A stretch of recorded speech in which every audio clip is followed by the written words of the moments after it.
مراقبه پاکسازی و برنامه‌ریزی ضمیر ناخودآگاه. درود و عشق بر شما حقیقت جویان عزیز. چنل نیروانا تقدیم می کند. دوستان عزیزم، اگر میخواید خالق سرنوشت خودتون باشید، این پست برای شماست.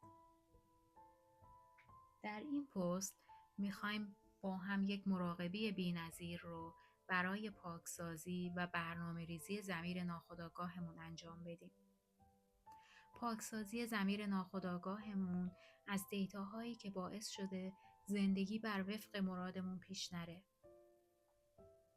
عزیزان، ما خالق سرنوشت خودمون هستیم. پس چرا گاهی اتفاقاتی که برامون میفته مطابق میلمون نیست؟ دلیلش اینه که دیتاهایی در ضمیر ناخودآگاهمون هست که پاکسازیشو نکردیم. دیتاهایی مثل فقر، احساس بی‌ارزشی، خشم، ترس و ناامیدی. اگر کنترل زندگیمون رو به دست نگیریم، ضمیر ناخودآگاه طبق دیتاهایی که خانواده، مدرسه و جامعه در اون ثبت کردن، کنترل امورمون رو به دست میگیره. پس بیایید با تمام توان برای خلق یک زندگی عالی قدم برداریم. دوستان، این مراقبه ای رو که میخوایم با هم انجام بدیم، من خودم قبلا انجامش دادم و بعد از چند روز وقتی دیدم چیزی در زندگیم تغییر نکرد، ناامید شدم و با خودم گفتم نه، این روش هم جواب نمیده. ولی بعد از 2.5 ماه اتفاقاتی افتاد درست به همون شکلی که خواسته بودم و من به خواستم رسیدم. تحقق خواسته من تقریبا غیر ممکن به نظر می رسید. برای همین توی مراقبه گفته بودم میخوام این مشکل به شکل معجزه آسایی حل بشه و خواسته من محقق بشه. بعد از 2.5 ماه دقیقاً به شکلی معجزه آسا اون مشکل حل شد و من به خواستم رسیدم. عزیزان، این مراقبه اینطوری کار میکنه. با ایمان قلبی انجامش بدید و خواستتون رو رها کنید. اجازه بدید جهان هستی جابجایی‌های لازم رو به نفع شما انجام بده. مثل اینه که شما بذر مورد نظرتون رو توی خاک میکارید و با ایمان و صبوری منتظر جوونه زدنش میمونید. شما هر روز نمیرید خاک رو کنار بزنید تا ببینید بذری که کاشتید رشد کرده یا نه. چون ایمان قلبی دارید که رشد میکنه و به زودی شاهد جوونه زدنش هستید. خب، حالا سوال اینجاست که این مراقبه چطور ضمیر ناخودآگاه رو پاکسازی میکنه و مطابق میل ما برنامه ریزیش میکنه. ببینید، ضمیر ناخودآگاه شما و کودک درون شما در واقع یکی هستن. یعنی کودک درون شما به دیتاهایی که در بخش ناخودآگاه ذهن شماست دسترسی کامل داره. کودک درون شما میتونه اطلاعاتی رو که شما ازش میخواید پاکسازی کنه و ضمیر ناخودآگاه رو با دیتاهایی مطابق میل شما برنامه ریزی کنه تا خواسته هاتون در دنیای بیرون متجلی بشن. به من اعتماد کنید و این مراقبه رو به شکلی که میگم با ایمان قلبی انجام بدید و شاهد نتایج فوق‌العاده اون توی زندگی زیباتون باشید. سوال اینجا اینه که این مراقبه رو چطوری انجام بدیم؟ خب، اول از خواسته هاتون یک لیست تهیه کنید. به ترتیب اولویت خواسته هایی رو که براتون بالاترین اولویت رو داره اول لیست بنویسید. برای هر خواسته 9 روز این تمرین رو انجام بدید و رهاش کنید و مطمئن باشید که در زمان مناسب اتفاق میفته. نگید 9 روز زیاده، چون ارزشش رو داره.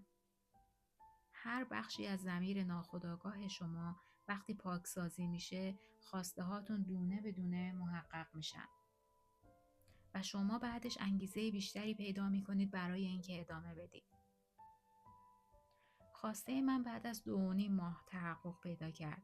شاید خواسته شما کمی زودتر یا دیرتر اتفاق بیفته، ولی من ازتون میخوام بدون شک و تردید انجامش بدید. خب بیایید شروع کنیم. در یک مکان آروم با حداقل نور و با ستون مهره‌های صاف به حالت نشسته یا دراز کشیده قرار بگیرید.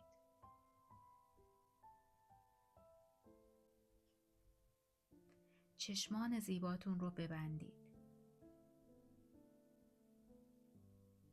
چند نفس عمیق و آروم بکشید.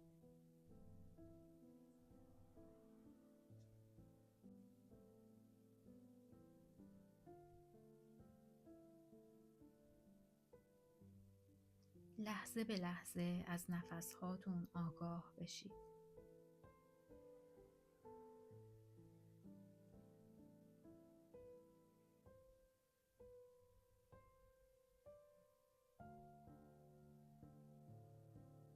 خب حالا هر قسمتی از بدنتون رو که نام میبرم آگاهیتون رو روی اون قسمت ببرید، حسش کنید و هر تنش یا خستگی که هست رو رها و آزاد کنید تا بدنتون کاملا ریلکس و رها بشه.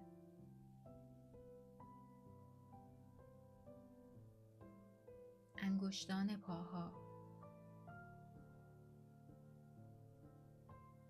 روی پاها،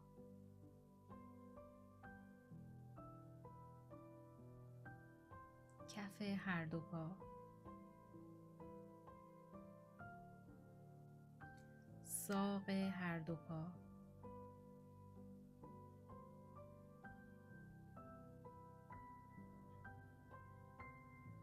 زانوها، رانها،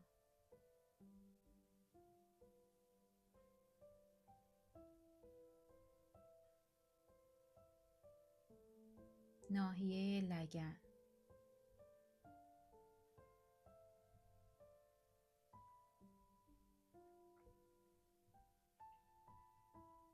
ناحیه شکم،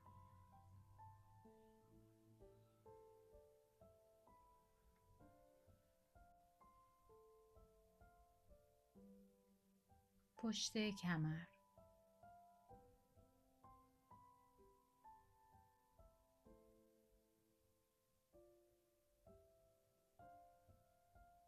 قفسه سینه،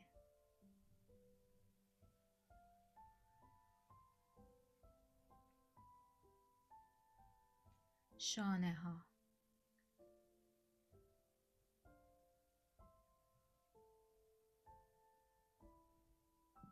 بازوی هر دو دست،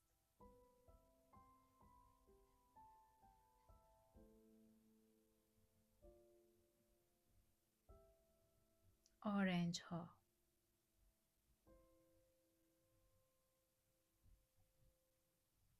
ساق هر دو دست،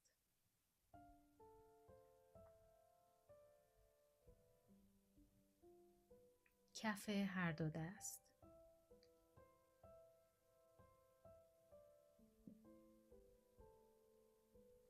انگشتان هر دو دست،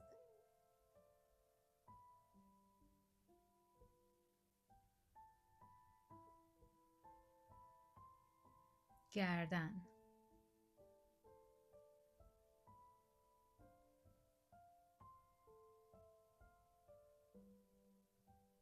فک،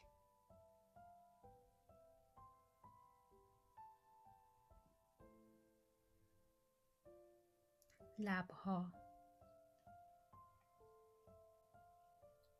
بینی، گونه ها،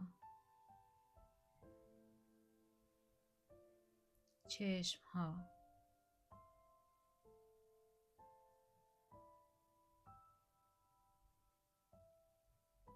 ابروها،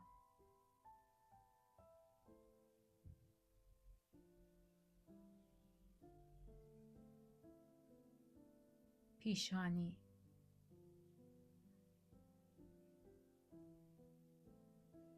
همه سر،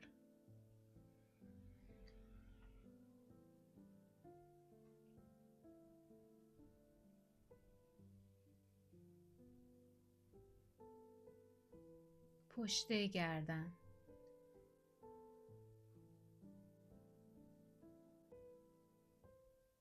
همه بدن،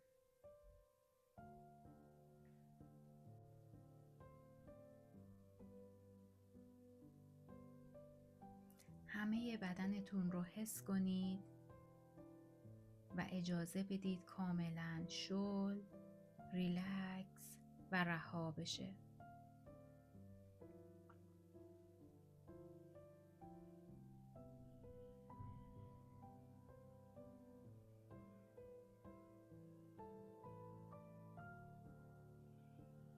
حالا برای چند لحظه دم و بازدم طبیعیتون رو دنبال کنید. نیازی به تغییر ریتم تنفستون نیست.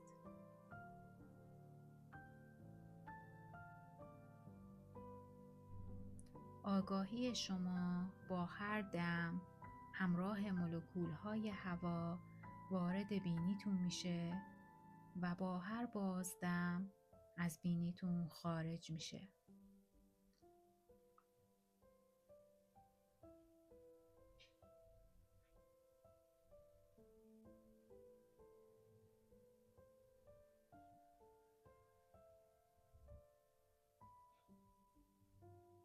حالا خونه ای رو که در کودکی اونجا زندگی می کردید به خاطر بیارید.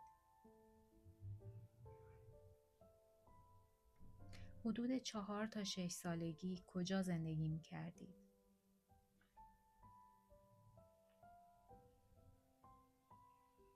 خودتون رو مقابل در خونه ببینید. خود بزرگسالتون رو مقابل در خونه ببینید. در رو باز کنید و برید داخل.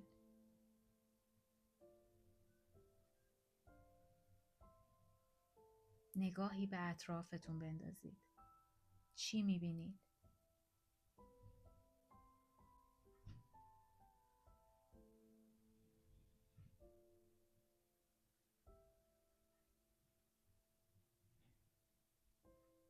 برید به طرف جایی که وقتی کودک بودید اکثر مواقع اونجا بازی میکردید.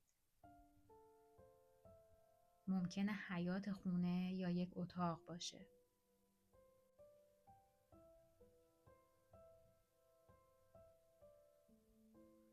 قبل از وارد شدن در بزنید و از کودک درونتون اجازه بگیرید.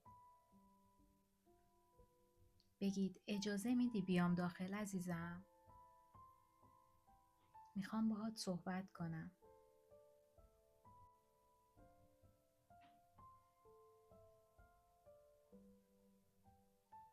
حالا وارد اتاق بشید و کودک درونتون رو نگاه کنید. ببینید چه لباسی پوشیده.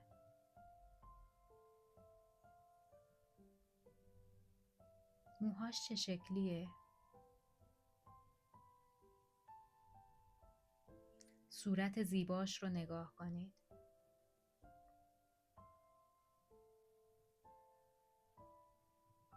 بهش بگید متاسفم که این همه وقت ازت دور بودم.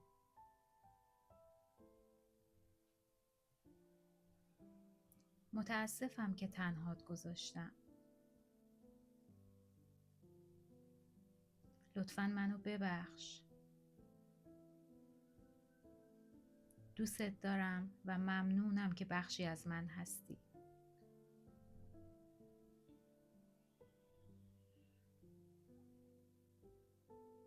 بهش کمی نزدیک بشید.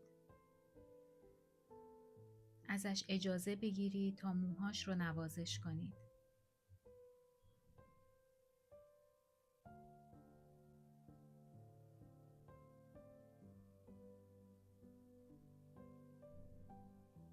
در حالی که موهاش رو نوازش میکنید بهش بگید خیلی دوستت دارم.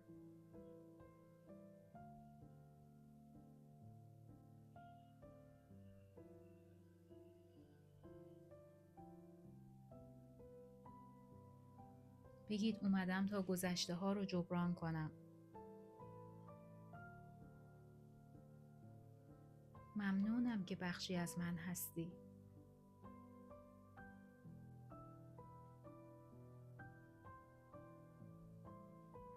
دوستت دارم و قدر تو میدونم.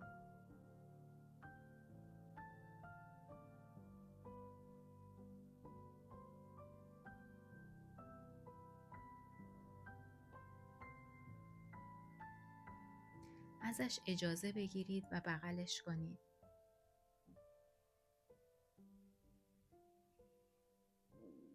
بهش بگید دوستت دارم. عاشقتم. ممنونم که بخشی از من هستی.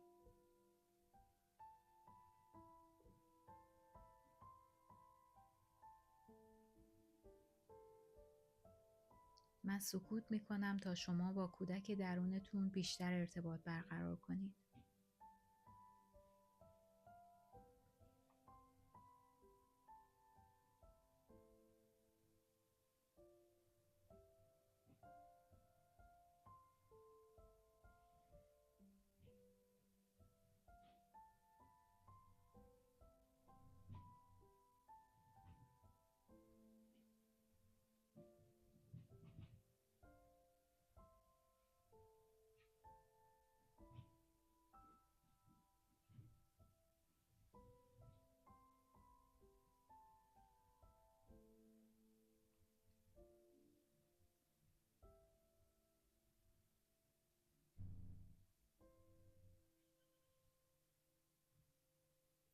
دوستان، چند لحظه با دقت به حرفهای من گوش کنید.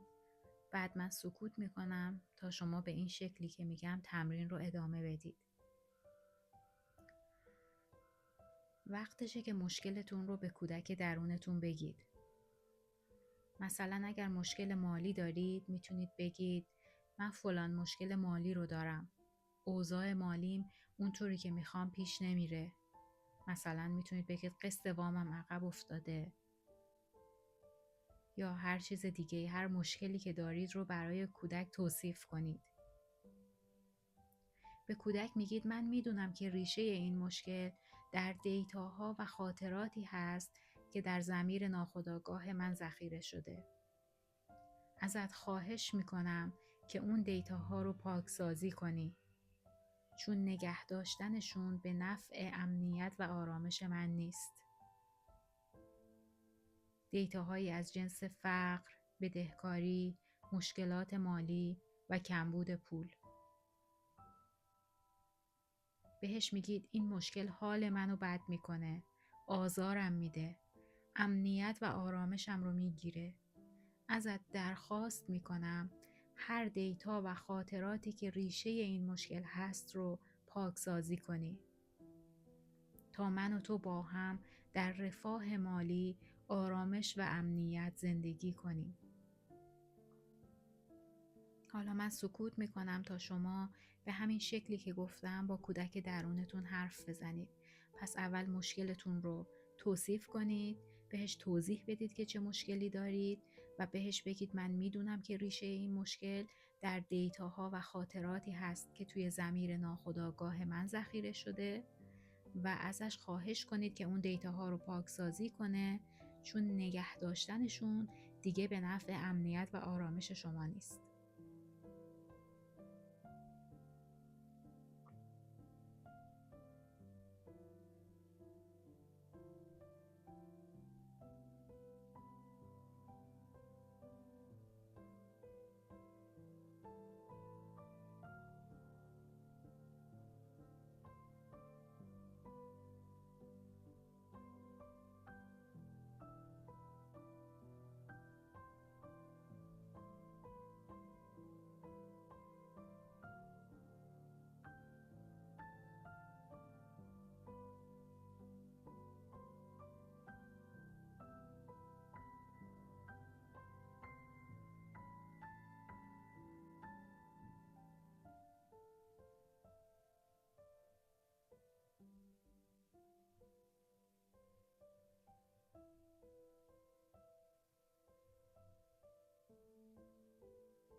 حالا بخش دوم تمرین رو به این شکلی که میگم انجام بدید.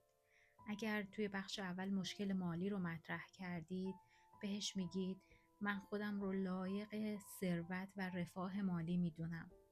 ازت میخوام که دیتاها و خاطرات قبلی رو با اطلاعاتی از جنس ثروت، رفاه و فراوانی مالی جایگزین کنی تا من و تو در کنار هم در رفاه، آرامش و امنیت زندگی کنیم.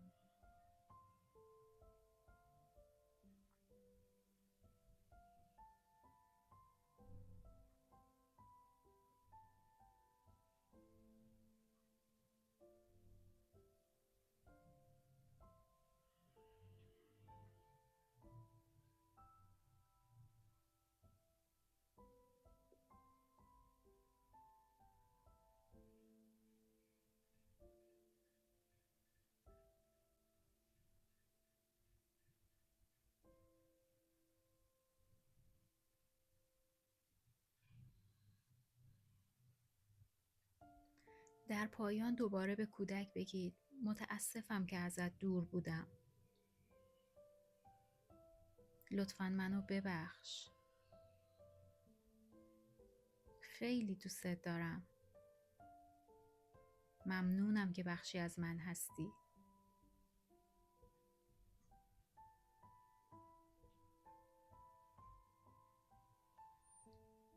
ممنونم که به من کمک میکنی تا یک زندگی زیبا رو برای خودم خلق کنم و ازش لذت ببرم.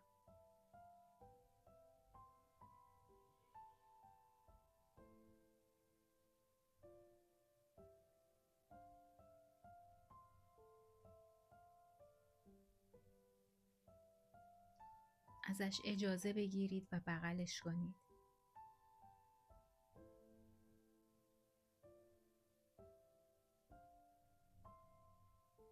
بهش بگید فردا دوباره به دیدنت میام.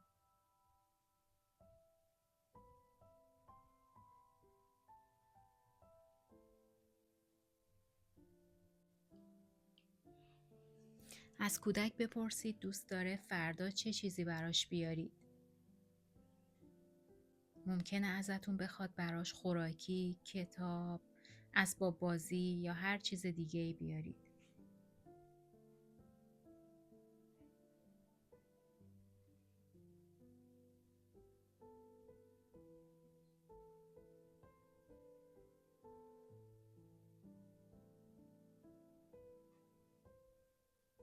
یادتون باشه هر چیزی ازتون خواست رو فردا که به دیدنش اومدید براش حتما بیارید.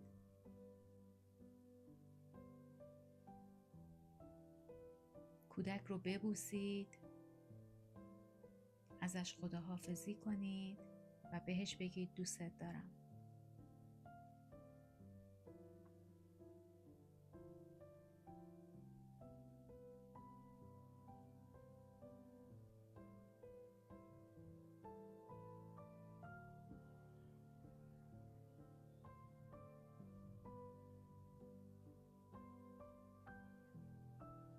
حالا توجهتون رو به ریتم طبیعی دم و بازدمتون بیارید.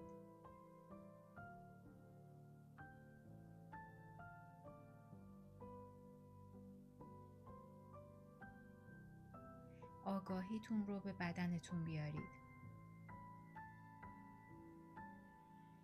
کمی بدنتون رو حرکت بدید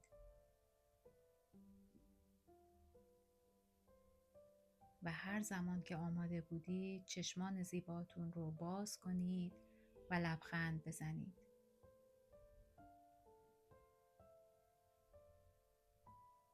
دوستان این تمرین رو برای هر کدوم از خواسته هاتون به مدت 9 روز انجام بدید و معجزاتش رو در زندگیتون ببینید.